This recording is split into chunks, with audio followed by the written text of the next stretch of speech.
Good afternoon, everyone. Before we start, I'd like to acknowledge our attendant or our attendees coming from. We have participants from MSU-TCTO or Tawi-Tawi College of Technology and Oceanography. We also have participants coming from Davao del Norte State College. We also have participants from BFAR. We have people from Cotabato State University, from UP, Los Baños, TESDA, Cebu Technology University, and LGU of General Santos City. All right, to formally start, let me introduce our speaker. Our speaker for today finished his fisher's degree at Mindanao State University, which through RA Republic Act 6060 was established on August 4, 1969. Initially, it was a small university in the island offering degree programs and diplomacy in fisheries technology.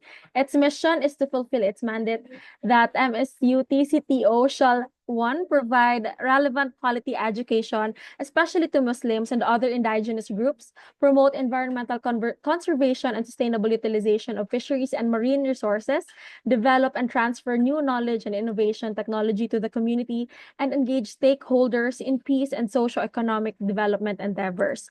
MSU envisions itself to be a university in the Sulu archipelago renowned for fisheries, marine environmental science, and other disciplines.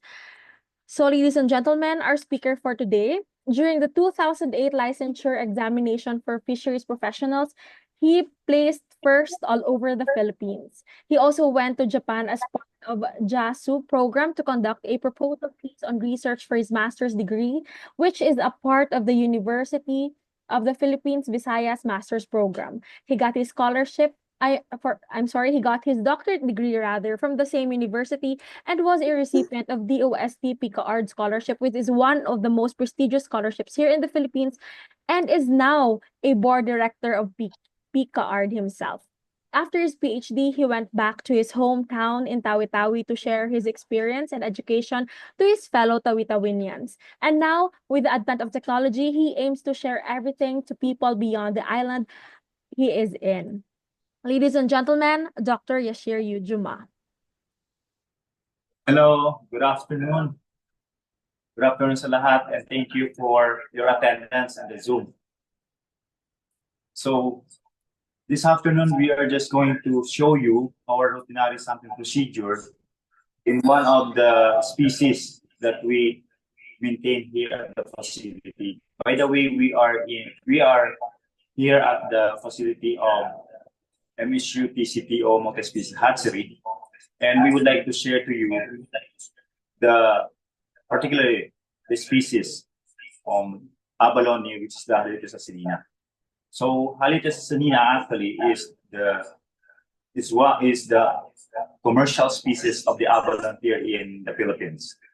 So although we have four, it is the glabra, ovina, varia, but the asinina is the commercial species, and this species is also considered as the fastest growing species. So this species actually is because of the demand for its food. They are considered as already threatened. So they are valued for the shell, they are valued for the flesh, and of course, it has something to do with the medicinal for other people. That's why it is very demanded as a gourmet or in a food, as food. This species is considered as one of the commercial because of high demand. That's why, and it is also commercially harvested along the coastal areas, which is very accessible to all the fishermen or the fishers. So with their concentrations along up to 10 meters, they are accessible to the gleaners. So that's why the species is considered as being over-harvested. But one of the role of the MSU-TCTO as its mandate on the fisheries and oceanography is that we are at the tip of the Philippines, which is considered also as the last frontier of our resources, which in other places it's already being exploited, but in our area, we can still encounter. And the need for local broodstock in the Philippines is really necessary, as we know that the abalone is only spent 3 days on the larval period, and with that they will settle. So meaning, not other species very, what you call that, it took 1 month or maybe beyond that in the larval stage, which is they become magnetic. But this species actually form a certain indigenous traits wherein we need to look into the local bird stock. So in our area, if we can get some other islands where we get our broodstock, when you do sea-rancing or restocking, you should also do restocking in that area where you get your broodstock. I know that everybody wanted to do study on abalone, especially on fisheries, because this is the commercial one. And we had a series of studies on this species. And by the way, here with me are the master students and of course the staff of the hatchery. Later, you will see them, doing or assisting the sampling strategy that we do. And in the abalone propagations or in the abalone hatchery, what we need to do is that first is that you have the local viable broodstock. Another one is that you have this continuous or the huge supply of the Bacilliophis phylini or the heteroclada, Bacillary heteroclada. And this Bacillary heteroclada before is that we could just get it nearby in the lagoon. But nowadays, actually, because of the proliferations of the residential houses and the area is being converted into housing, so eventually the area is being proliferated with houses, and we can no longer, and the presence of available there. So we really need to look for another source of Gracilaria. And just recently, we found islands where there is a huge supply of Gracilaria plada. That's why we really wanted to visit that place and do some introductions of this technology in which we could have the sea-rancing or the restocking in their area with the response of the LGUs. So with that, our main activity now is that we will try to show you the species, and we'll try to tell you the sex and of course. So for sex, this is dioecious, meaning separate male and a female. You could determine the male and a female. So according to the literature, as early as more than 2 cm, they are already mature. So if you are into for example, the conservations, do not get the organisms at early maturity. So you should at least have this size greater than 6 cm. But of course, this species so far in the record, maximum of 11 cm. But the usual size is that when you do propagation is that your viable broodstock will only last for 6 to 7 mm. 70 mm, so meaning 7 cm. So that's all. And the rest is that they could no longer participate on our ordinary, what we call that, spawning periods. So the spawning usually coincides with the lunar phase of the moon, but the lunar phase has something to do with the stimulations, meaning because of the exposures to what you call that, to desiccation, or because during low tide they are being exposed, and with that they stimulate, or maybe they undergo stress, and then if they are gravid, they might release this sperm. And what we have to observe here is that if the organisms in their maturity is that they should have enough supply of the food, and if they don't have that supply of the food, the tendency to be reabsorbed. And the another thing is that they can participate on every lunar phase of the cycle of the moon, because they are gradually releasing their egg, not total release. So you might ask questions later, why is it that despite that early or late 1990s of the development of abalone propagations by the septic, still we are struggling for the abalone industry. During when I was in undergrad, I I I experienced that one person from the septic visited this hatchery. But before, this hatchery was a shrimp hatchery. This shrimp hatchery later converted into abalone hatchery with my previous advice at the same time manager, Professor Concepcion Turing.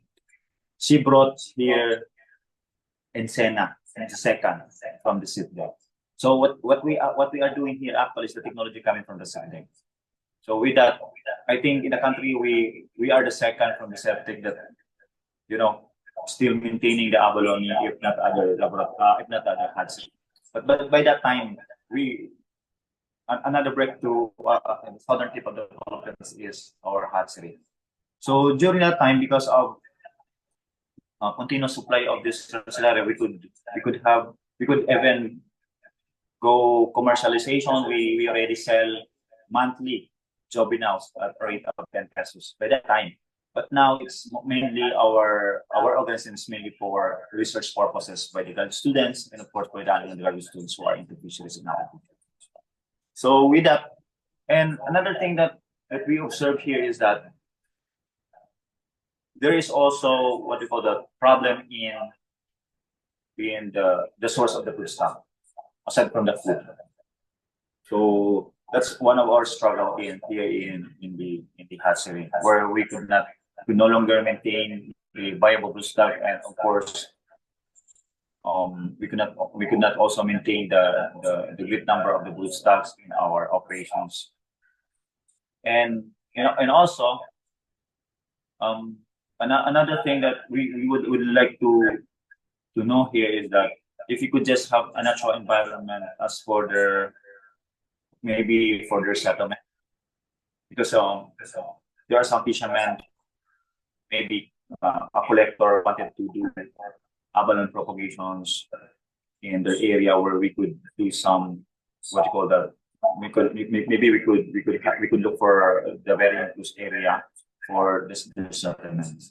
But without further ado, we will proceed with the demonstrations of this species. Sige, mag-demo tayo.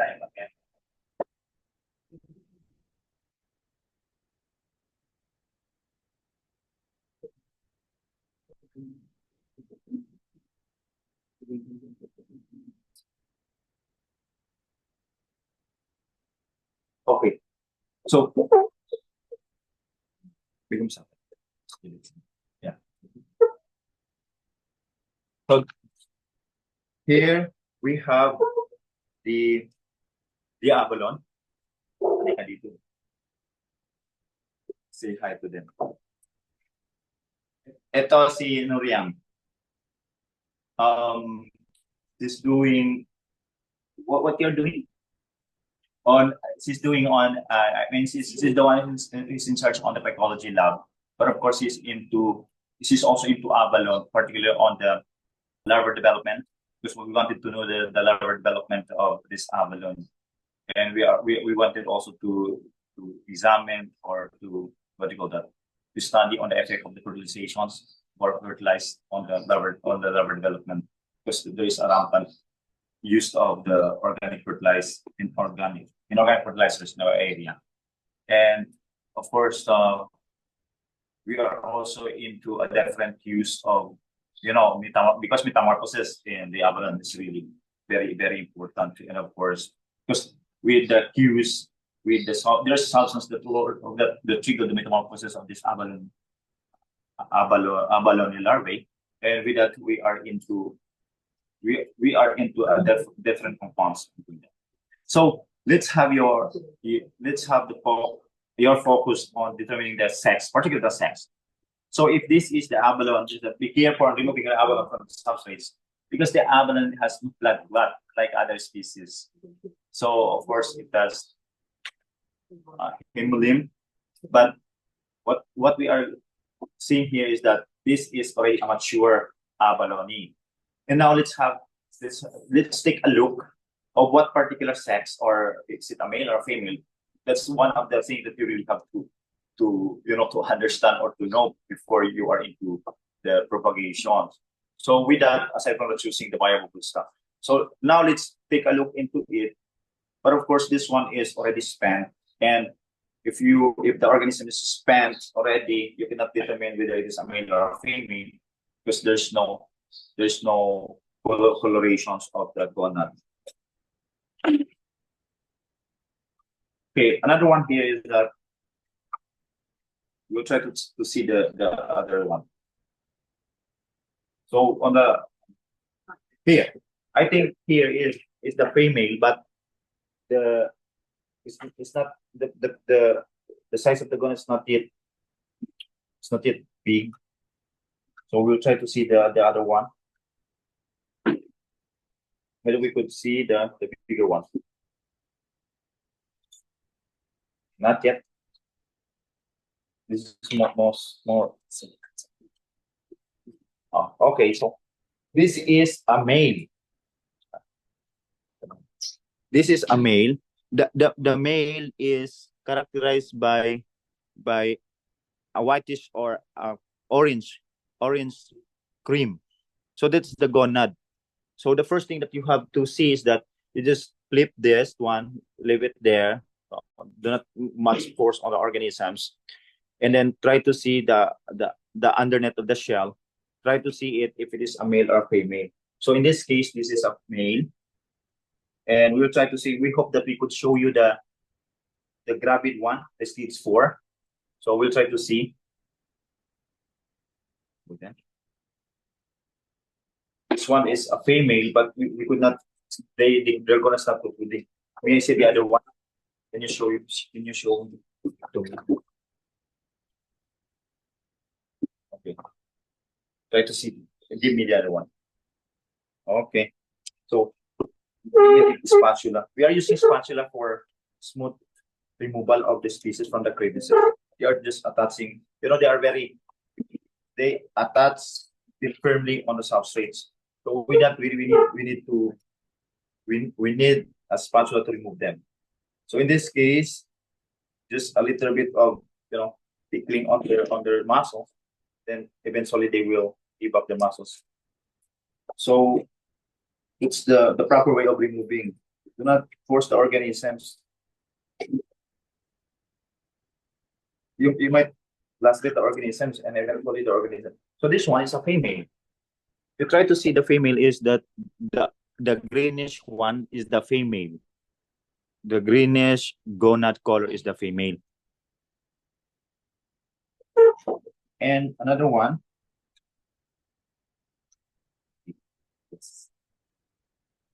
Walang buntis dito. Wala. Kasi yung species kasi na pinapakain hindi siya heteroplane. Yeah. We'll try to see the other. Unfortunately, we did not encounter even stage 2, except stage 1.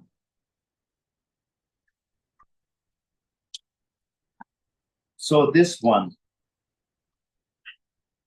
more than two inches, it's already mature. So this is already mature. Actually.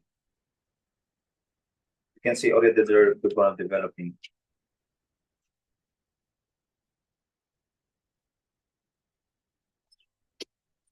Meron tayo, balik lang yung mga iba.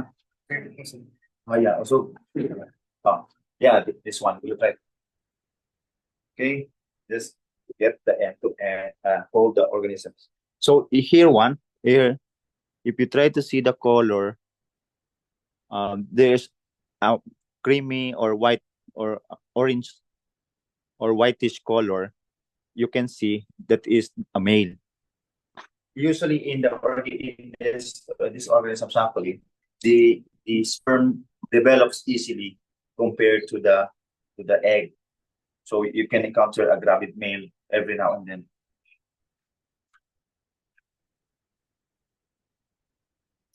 This one is the green one is the green one. This is female. So that's so you can immediately when you do a study on, for example, on the sex ratio, you can determine whether it's a male or a female or the sex ratio. So this one. So let's see this one. If this is a female,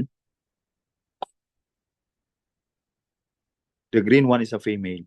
So this shell, the shell of the species, this is valid for ornament, and the flesh is being eaten. Okay, in our area we eat it raw, but of course you can prepare it in a different manner. So this one is that if you see the three mata, the opening, this is where they poops and where they produce their eggs on the opening at the top. So you can see that's their anus. So one of the characteristics of this abalone is that they are nocturnal, meaning they are active at night, and they don't have that kind of eyelids that um, cannot receive too much light. So that's why most of the collectors, when you try to skin dive, you're free diving, you have to remove the crevices before you can see them. But at nighttime, they're just creeping or outside. And can I see some more?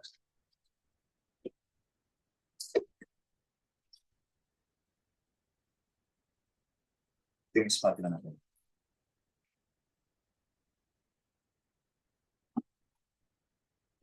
So based on our study conducted by the students, the shells, these shells is dictated by their food.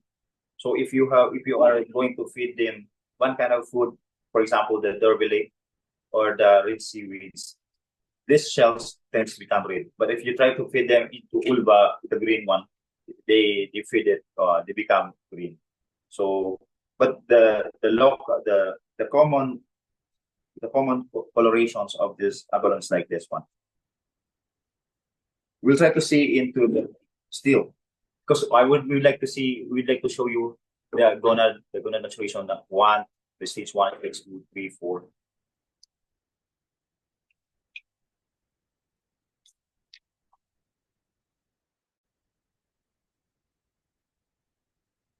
This one is the female, but this is not yet fully developed.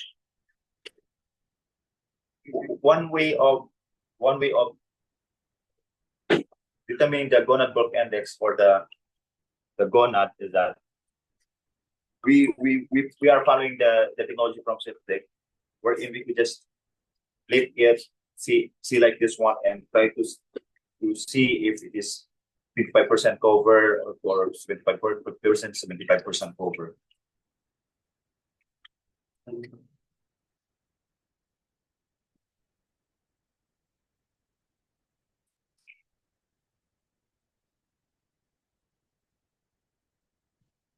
This one is a male.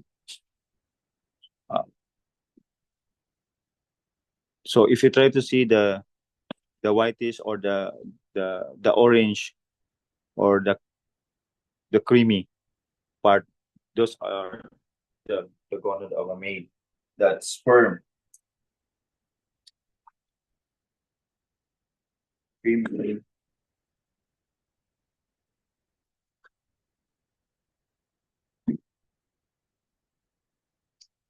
Meron pa ba?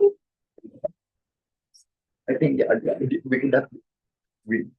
are not looking. Wala, no? Yeah, balikin mo na. Anyway, just maintain another one there.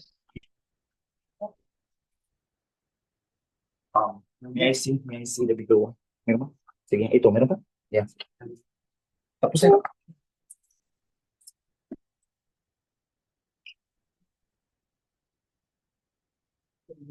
Okay, if in I'm not sure because this is locally called as sobra sobra, kapinan, but in our dialect we have lakpas. And some other species we call it lapas batu or lapas tubig. But this one is that the prominent feature is that because they have this huge, what you call that, overlapping or very huge flesh portions. That's why we call it lapas. I don't know for other local dialects in the region. Why is it that? But I think it reflects on on the term that sobra sobra meaning or kapinan meaning sumobra talaga yung there is an excess flesh for the abalone. It depends on. I'm not sure if you have or one of you had already taste the species in a restaurant, but this is a delicacy of Chinese.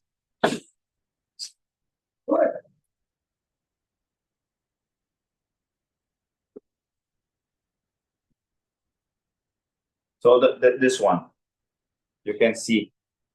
I think it follows also in other gastropod wherein you could see the the color of the gonad, but other species that you cannot do it like this one because you really have to remove the shell, so you have to kill them. But this one, the gastropod, the abalone, is that you could explore or you could check the male in a female without destroying them.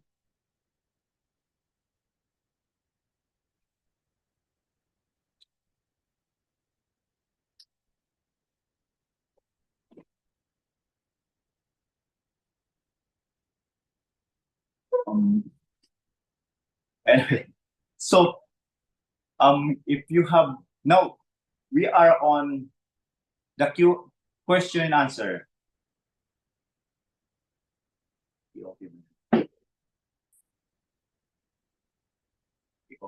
Yan, mo.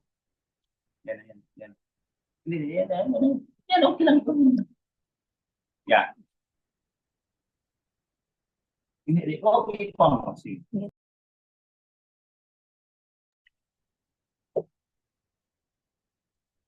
Now let's proceed with the question answers. We are already done with our demonstration. What we are doing here is that we are just measuring the shell length and of course the weight of the organisms before getting the gonad, the stage of its gonad.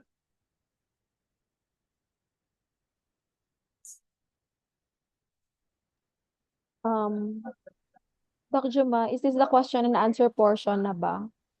Yeah. Okay, we have one question here. If I may read, wait lang. We could go back to the questions and answer. I mean, we could answer the questions that is being thrown us before in the Zoom as they registered. We could answer that. Sige. We will First give time to question. the question. Okay. What are common challenges in broodstock management, especially in abalone? And how do we counter these challenges po? Thank you. Okay. The greatest challenge actually in the abalone is that looking for the viable broodstock. Another one is the source of the food.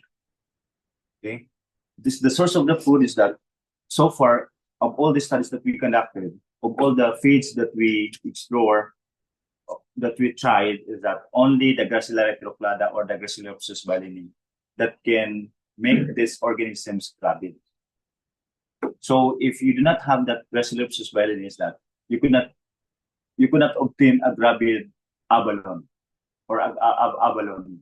So that's why in the site selection or the assessment of your propagations or your hatcheries, that you have to consider the viable broodstock at the same time the source of the gracilaria. Of course, aside from that, the sanitary requirements or other environmental factors. But of course, without that, the two, which is your organisms must rely on that, is that, or the success of your operations rely on that. That's one. And in late operations, what we encountered here is that because the source of the food is no longer accessible, and of course our broodstock is also getting older. So they could no longer active, could no longer participate on the lunar cycles on the propagation, on the zone. I do hope I answered the questions. Thank you, Dr. Jumad. We have another question here. What is the suitable environment in culturing abalone? Is it better to culture it in an aquarium or have a netted type of environment for the fish? I mean, for the shellfish, rather. Yeah, of course, when you are into propagations because you wanted to retain the what you call that, the egg and the sperm. So of course, it should be in enclosed environment. For example, the tank or aquarium maybe. But for the growth, if your target is growth, you try to maximize their performance by culturing in a viable or in an optimum in an optimum environment. For example, in cages. So that's the best performance they got. But still, according to the research, still the surface or doesn't matter as long as they have the food. Aside from the what you call that, from the water temperature or salinity, but of course the growth is really dependent on the food. And the salinity is oceanic. It should be 32 up, something like that. All right, thank you, Dr. Juma. Another question. How do we determine the sex and age of abalone? What are the signs of a mature or the maturation of abalone? In the research, in other paper, in the literature, it said that the Halitas sinina, especially the Halitas sinina, is 6 cm. So most likely that is more than 2 inch early maturity. So with that, if you try to have, if you have to have a good viable broodstock aside from the deformities and in others, is that you should consider the size, and of course less than 77 cm. So that's one thing that you have to consider on the broodstock aside from the deformities and some other abnormalities. And another one is that for so far for the size for the age is that of course their age is that correlated with their sizes, but somehow like other trees, like other, for example, the trees, we have the rings now for you to determine the age. This one is that I think there's something to do with their not only the trimata, but there's also a constant growth. But still, you cannot say that this is a 1 year or something like that. So basically, they do not have that external characteristics as to the age of the organisms. It's still depend on the food because if other has no food or starved, the other one that has many foods or that has what do you call that, abundant supply of food, they grow bigger or faster than the other one that has lack or insufficient food supply. All right, thank you, Doc Juma. We have another question here. Maraming question, I'm sorry. How can we select the best broodstock of abalone? For the best broodstock of the abalone, first is that it should be free from deformities. Okay, number one. Another one is that like human, they have this BMI. I'm not sure the specific BMI, but still, I'm challenging everyone to really do studies on BMI or on the good length and weight. But of course, that is isometric on the organisms. So there is, of course, aside from that, you can see that they have a very a smooth what we call that shells. These organisms usually when you do what you call spawning is that our source is the wild, because the one that is being maintained in the hatchery eventually they will decline in the productions and eventually we need the source from the outside. And it's not also recommended the crossings within that facility or crossing within the area within the what you call that hatchery. You really need to get the source for us to maintain the what you call the genetic variability of the organisms. in the facility. So I think one of the considerations that in a certain environments that you have to consider the so-called reduce when you do organic or what do you call that, when you collect a broodstock, the place where you get the source is that's the place where you are going to introduce your organisms, because we do not want them to to disrupt the genetic variability among the organisms, as the organisms might develop this kind of indigenous traits or strain. So you really have to consider that in looking for the broodstock. Yeah, I'm hoping that still you can inquire, still you can ask questions if you have some inquiries, if I could not deliver it properly. Ay, okay. For a while, just insert ko lang, no? Everyone will be sending the link for the evaluation. This link will be the basis for the certificate for today. Andyan lang siya sa chat. Let me know if you have. Yeah, we will issue you a certificate of participation or attendance on this Zoom. Doc Juma, I have here last two questions. Magkano po ba yung abalone?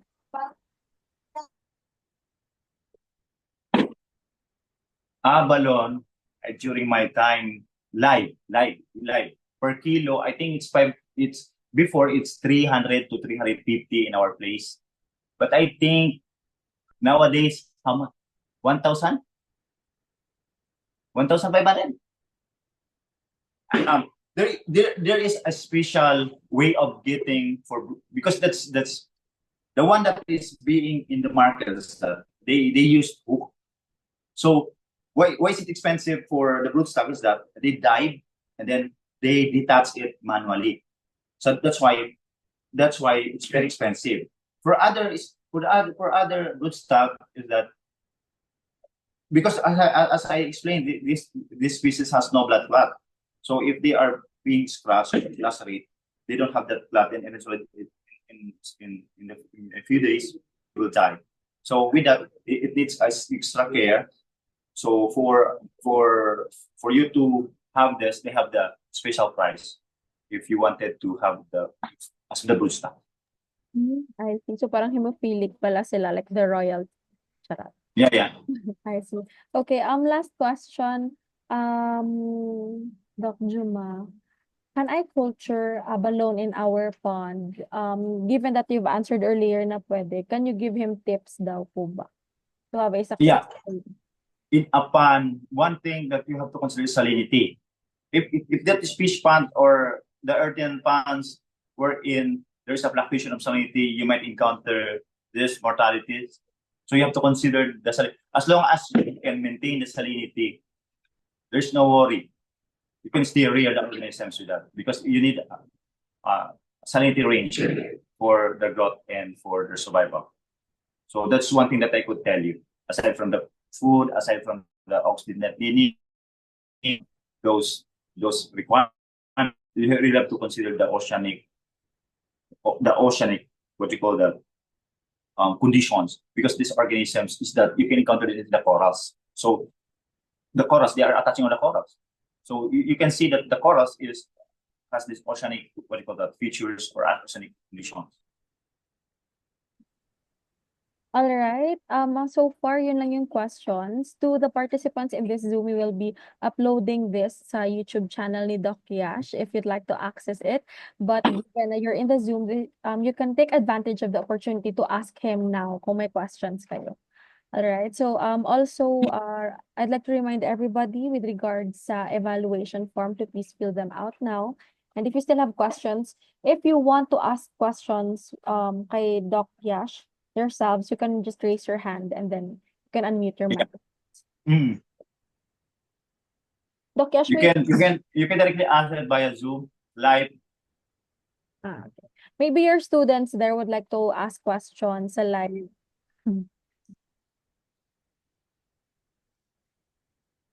Baka may magtatanong man dyan ng mga live students mo dyan.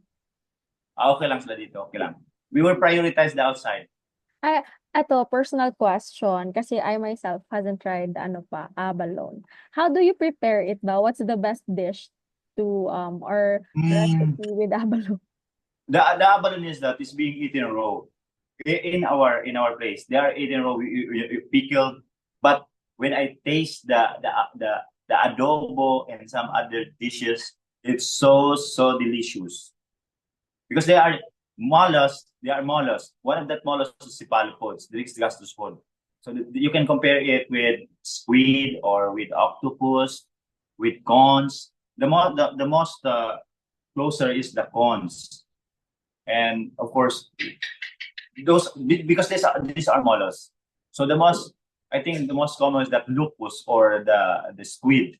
So they are also mollusks. So if you try to see the what you call that, the textures of their flesh, that's like that. But in Chinese cuisine, they consider it as, some of them consider it as aphrodisiac. That's why it's very highly demand among Chinese and among foreigners. Okay, yon. So, fun fact, no, from abalone, aphrodisiac pala siya. Aren't all mollusks aphrodisiac or may selected lang na ano? Yeah, because as I have seen the content is that mostly vitamin B and of course minerals such as zinc. So that's why if the organism has this high zinc, that's kind of effect. Oh, I see.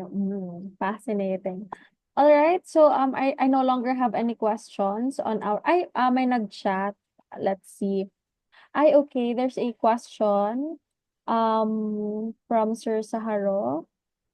The question is, what are the common diseases of abalone? And with in relation to that question, I'd also like to add how to counter these diseases, if ever.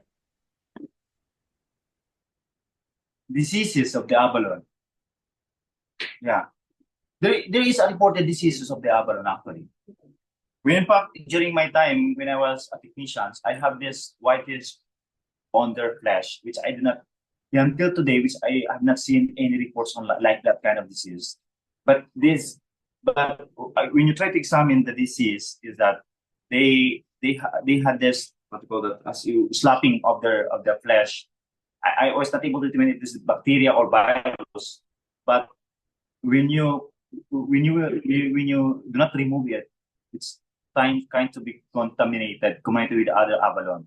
So far, aside from the deformities from their shell, and some nutritional diseases that you may encounter on their as you go on with that, is that they have. I'm not particularly on because these organisms is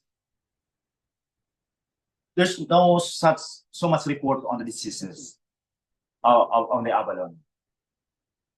But I think there is really a disease. I think it's good for the researchers to look into the diseases of this abalone. But one thing that I could share is that because of most of the abalone is being harvested from the wild, and this is not until now it's still on the not really proliferated. So that's why the disease is not being reported Okay. prevalent. So But there is. is being hemophilic ba a disease or a disorder, or is it just how abalones are na hemophilic siya Yeah, talaga? that's So that's that could be yeah, yeah, countered by further studies, no? Or would that yeah, be ano, more dangerous with yeah. Because alteration of the DNA that's why component? we are recommending for the good water quality, of Mm. course, and yeah. But so far in our laboratory has no capability to determine the diseases, as to what the diagnosis or the pathologies that the on our capacity. We could not determine the level. We don't have that kind of level 3 level diagnosis. Although we encountered in the past about that kind of disease, the whitish portions on their flesh, which I suspect that could be a bacteria or viral infection. All right, last question from Sir Edmund Enero. Hello, Doc Yashir. Do we already have a product development for abalone? Yeah, and in the past, since we are producing a lot of, we maintain on the cage, and we are producing a lot of the juvenile, we tend to have this can product of the abalone here in our university.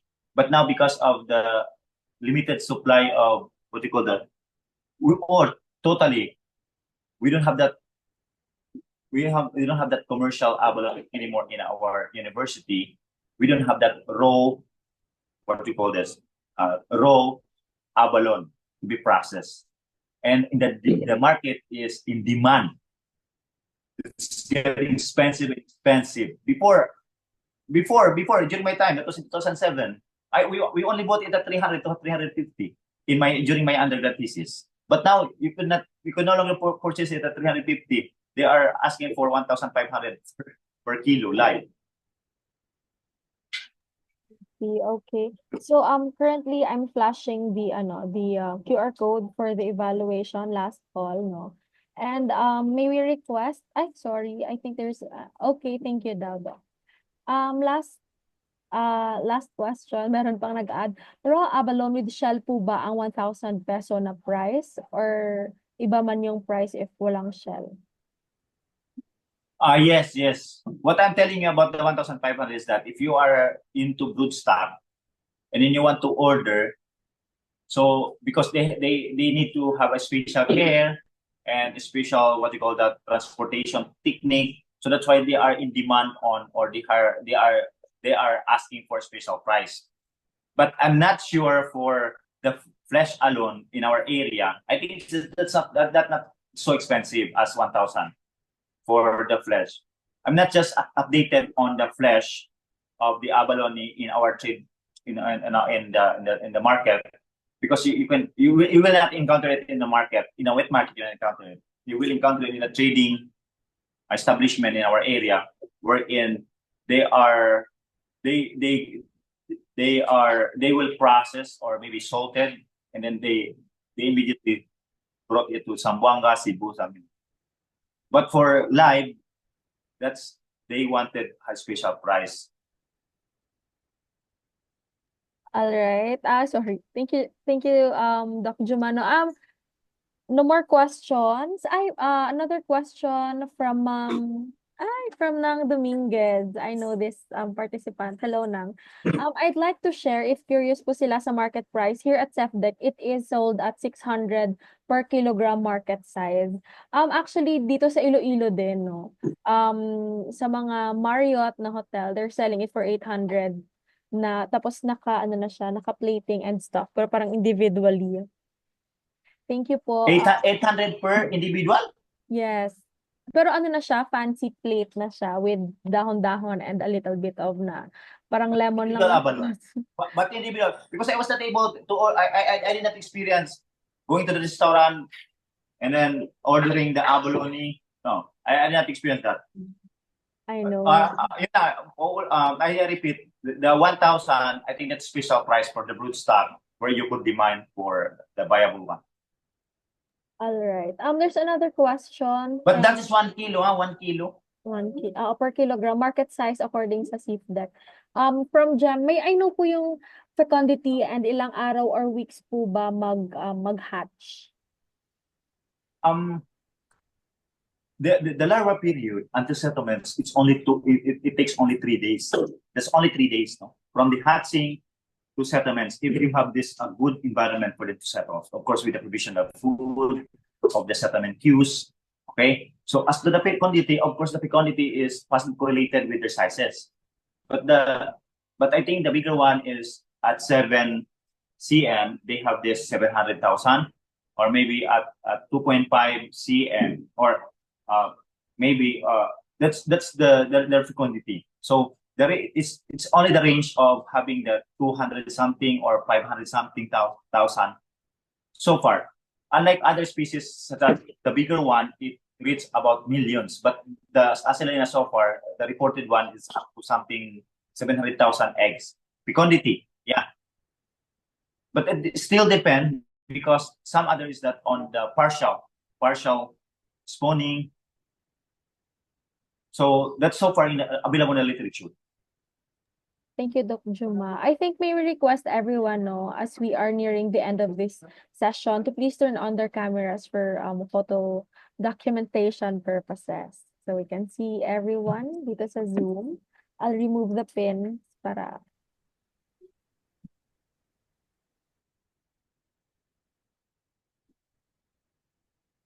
Turn on lahat ng kwan nyo para meron tayong attendance. turn on the camera. Hello, everyone.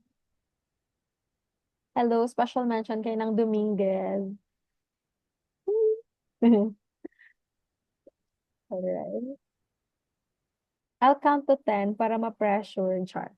I'll count to 10, yung hindi maka-turn on ng cameras, it's understood. Ay, there's another chat. Ay, okay. Thank you daw, Doc Yash, from Jem. Alright. 1, 2, 3, 4, 5, 6, 7, 8, 9. Wah, nakahabol pa si Ma'am Katrina. Yan, alright. Ay, okay. I'll take a photo na 1, 2, 3. Smile. Okay, isa pa. Baka in case may nakapikit na iba. Alright? 1, 2, 3, smile. Alright. Gusto ko isa pa. Before we will end, I would like to invite you. Maybe we could not vlog the tomorrow's activities that we're going to assess the biodiversity in one of the islands in Tawi-Tawi due to we could not assure you the signal. But definitely we have another sampling that we are going to do on the Napoleon rust.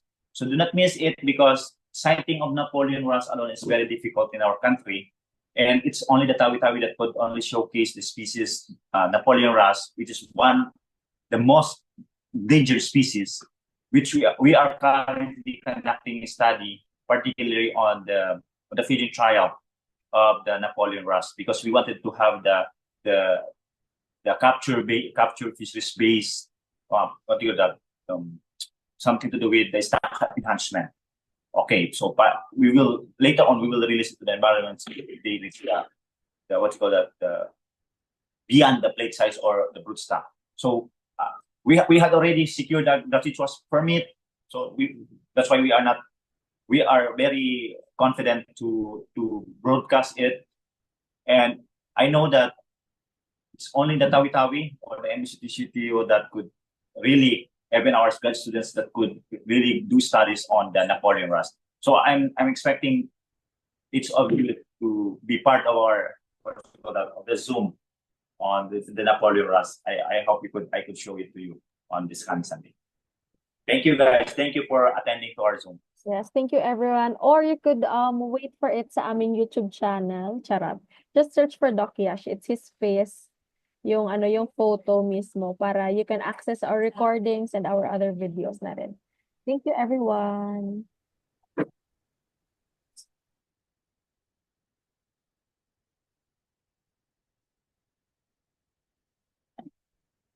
Thank you, Doc Yash. Ang daming nagte-thank you sa'yo sa chat. But, thank you. Welcome. Thank you rin. Ano pa lang? Pala sila. Are they destroying our one?